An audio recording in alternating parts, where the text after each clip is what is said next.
Well, I picked up 18 by 24, I think this is. And I had a little bit of, actually I added a little more burnt sienna to my palette. But I did have still some ultramarine blue and some yellow ochre. So I'm just using that up. And we're going to stain the canvas with that mixture. I always like it as a backdrop. I don't like, as you know, little bits of white showing through. And I may still wash in an entire scene, you know, an underpainting of sorts. Well, a wash-in and an underpainting are actually two different things, but I won't do an underpainting. It's not really my technique, but I'll do a wash-in, and that may change the color that I have there right now. The main thing is I don't like painting on a white canvas, so that's why I do this. And of course, there'll be those out there who are probably wondering, why on earth is he using such a small brush for this? It seems ridiculous. I agree, it is ridiculous. Except that a brush like this, the one that I'm using right now, has, for my purposes, passed its useful life. It's rounded and quite worn down. For many people, depending on your technique, of course, but for many people, this would be a painting a brush that's just nicely worn down and coming into its own, so to speak. Becoming a very useful tool to them. That's not the case for me. So, what I do when a painting or when a brush gets too worn down, I put it aside and reserve it for occasions like this. Yeah, of course, if I were to go grab a 2-inch brush, or a 3-inch brush or whatever, and just quickly stain it, it would take me minutes. But I don't mind taking the time. It's a little bit therapeutic to do this, and I kind of think about what I'm planning on putting on the canvas.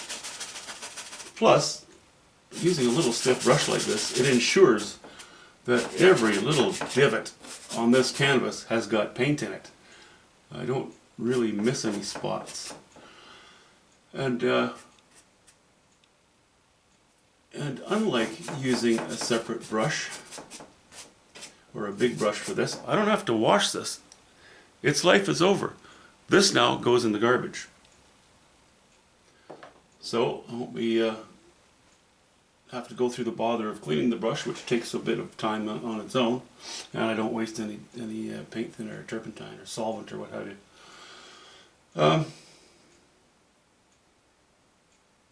Yeah, okay, so that's tinted. You know what I'm going to do? Somebody actually mentioned, one of you guys out there in YouTube land mentioned that I did not go through colors on this painting, and I never really, I guess I didn't. I didn't really think to go through it because this is an older painting. Before I think it was done maybe before I had a YouTube channel. I'm not sure. Anyway. So I'll just go through all the colors on the painting actually.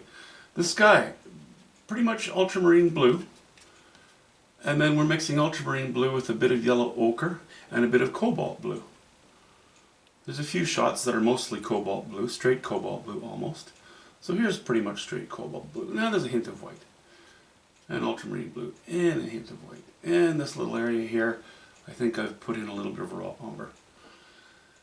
And then we come this way and we come into, this will be all ultramarine blue, hint of yellow ochre, and more titanium white obviously in places. And then fading off to gray a little bit, so I would have added a little bit of raw umber in there as well. These dark trees, they are all going to be, and they would have all been ultramarine blue, a little bit of burnt sienna, and a bit of white. and hints of yellow ochre. You know, the purples amongst these bushes are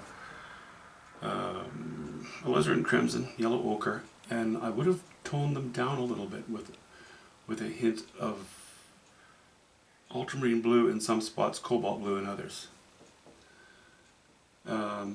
I would have also mixed, okay, on the lighter areas, yellow ochre, a bit of cad yellow pale, and burnt sienna, and white. Here we've gone a little richer, a little deeper. That is a little bit of alizarin crimson, a little bit of burnt sienna, a little bit of yellow ochre, and a bit of white. These rocks, that's just ultramarine blue and raw umber.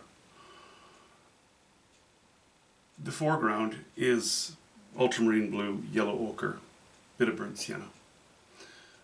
This isn't finished. This rock I'm still going to paint in, but it's going to have, I think I mentioned I would put a little bit of, some of these mauves that are back here I'll indicate in here, but that's not much. The biggest change that I made was the water. The distant water is ultramarine blue, yellow ochre, and white.